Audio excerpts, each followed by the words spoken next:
Hello hi అండి, బాగున్నారండి? చూశారు కదా ఏం చేస్తున్నానో అనుకుంటున్నారా? ఈ శుక్రవారం నాడు మా గార్డెన్లో ఫ్లవర్స్ ఇంకా ఉంటుంది కదండి, చక్కగా అయితే మాల అయితే కడుతున్నాను నేను. మీరు సోది అనుకోకుండా ఒక్కసారి ఫుల్ వీడియో చూడండి, ఎంత చక్కగా ఉంటుంది, చాలా బాగుంటుంది.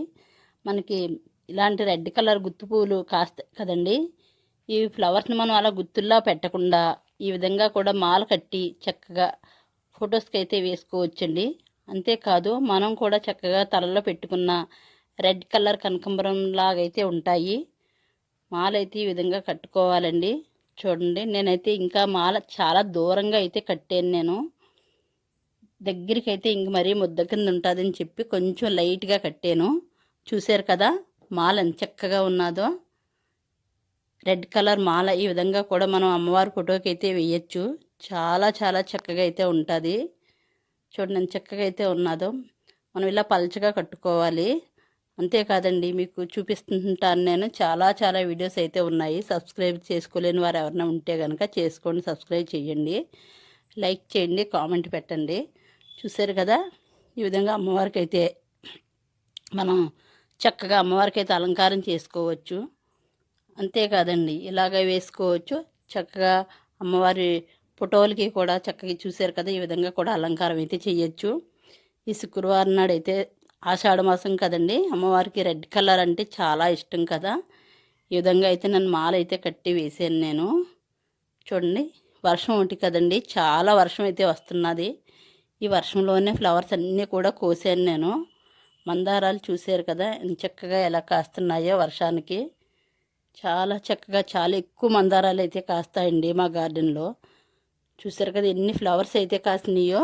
చాలా చాలా ఫ్లవర్స్ కాస్తాయండి. నేను ఇచ్చే కంపోస్టు, ఫెర్టిలైజర్స్ అవన్నీ కారణంగా కాస్తాయండి.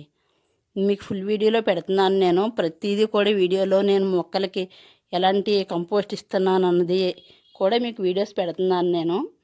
మీరు చూడండి. సబ్స్క్రైబ్ చేసుకోలేని వారు ఎవరైనా ఉంటే కనుక సబ్స్క్రైబ్ చేసుకోండి. చేసుకుంటే నేను పెట్టే ప్రతి వీడియో మీకు అందుబాటులో ఉంటుంది. చూశారు కదా మా గార్డెన్ వర్షంతో ఎలా తడిసిపోయి ఉన్నదో. చాలా చాలా ఫ్లవరింగ్ అయితే వస్తుంటుందండి.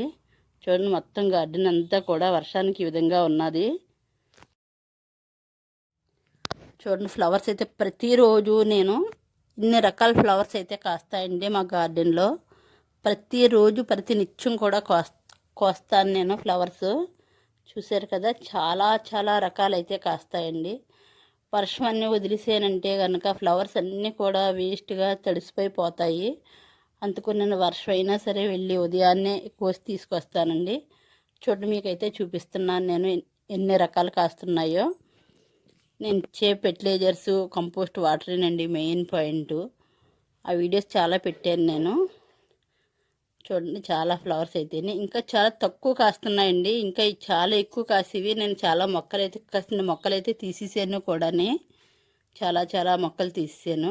ఇంపార్టెంట్గా మనకు కాసినవి మాత్రమే ఉంచుకున్నాను నేను. ప్రతి సీజన్లోని ఆ సీజన్ ఈ సీజన్ అని కాదండి, ప్రతి సీజన్లోనూ కూడా నాకు ఫ్లవరింగ్ అయితే ఈ విధంగా వస్తుంటుంది.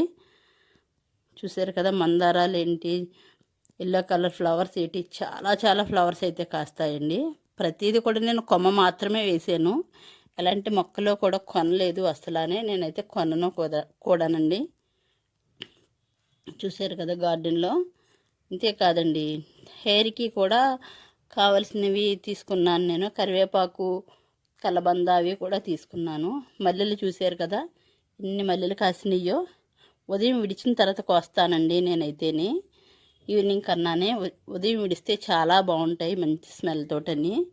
చక్కగా దేవుడి పటాల ముందు పెట్టే ఉంటే చక్కటి స్మెల్ అయితే వస్తుంది మనకి. దేవుడి మందిరం అంతా కూడాని. కరివేపాకు కొంచెం అయితే తీసుకున్నానండి, అంటే హెయిర్కి రుద్దుకుంటానికి. కొంచెం కలబంద, కొంచెం మందారాకులు కూడా. ఆయిల్ అయితే రెడీ చేశాను మీకు. ఆయిల్ వీడియో పెడుతున్నాను నేను. చూడండి, తలకి ఇవన్నీ వేసిన ఆయిల్ కూడా రెడీ చేసి పెట్టాను నేను, వీడియో పెట్టాను. ఇంకా పెట్టలేదు, పెడతాను చూడండి కంపల్సరీ. చాలా ప్రతిరోజు కూడా కాస్తాయండి ఫ్లవర్స్ అన్నీ కూడా ఈ విధంగానే.